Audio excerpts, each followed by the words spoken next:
An extremely eventful couple of days over at Twitter HQ under the new sheriff in town, Elon Musk, who reportedly threatened I gotta get this right, thermonuclear name and shame campaign against advertisers. Tech reporter Dan Halley here with the revelations from this fascinating, as always, Q&A with Elon. Dan, what did we learn?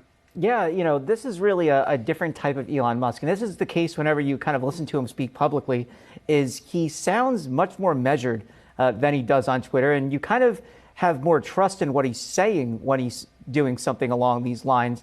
It sounded like he wanted advertisers to trust him. He sounded like he was trying to court them and bring them along rather than threatening them like he seemed to do in his tweet. I don't know what the difference is. It seems like two different people are operating in his head when he does this, where it's, what he's saying on Twitter and then what he's saying in a Q&A like this. You have someone who's saying, this name and shame campaign where advertisers, rightfully so, are saying, look, we want to hold off. And then during the same person during this Q&A saying, yeah, we understand that some people are holding off. That's fine. We just want to show you that we're going to provide you with a safe place for your ads. And he had discussed how he wants to make sure that advertisers' ads show up in places where they want them to, not next to some kind of deplorable content. He also said that he wants to make sure that the ads are relevant for users, so that the ads appear in front of users who are more likely to interact with them than those who are not. He also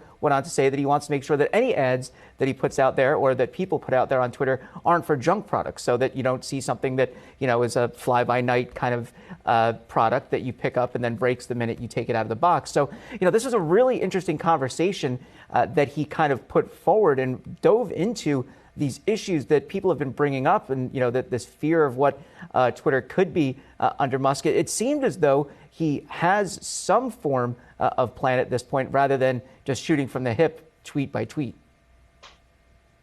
Indeed, and responding with things like emojis. So interesting to see that different side of him.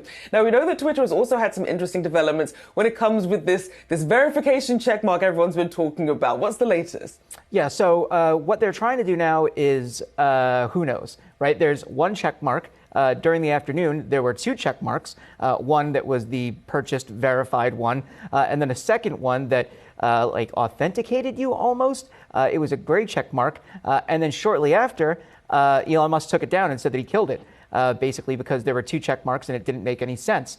You can see there he's talking to Marquez Brownlee, one of a YouTube reporter, basically saying, there's two check marks now, and he said, I just killed it, after he brought up the fact that it was gone. So there's, this kind of back and forth as to what they're trying to do as far as the idea of verifications on the platform. And that, we've now started to see the verification aspect be abused to a degree. Someone made a fake LeBron James account, bought a verification check mark for $8 a month, and then said that he was trying to be traded out of LA. LeBron James didn't say that.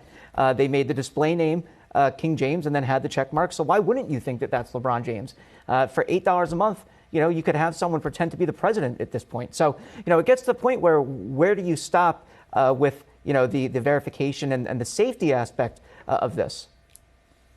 So to complicate this even more, Twitter could be getting into the payments game, and we've long heard the possibility that Twitter wanted to evolve into an X app similar to WeChat. What's the hint that they do indeed plan to get into the payments game? Yeah, he actually kind of discussed this in the Q&A, and the idea is basically, there's got to be some additional ways to monetize Twitter. And this is actually a smart way and something that people have been discussing for some time, not just the subscription model, which, realistically, $8 a month from however many users are even willing to go forward with the verification. It's not going to do what needs to be done at Twitter. So putting on some kind of ability to make purchases through the platform just makes sense. You can do this on other platforms already. Why can't you do it on Twitter?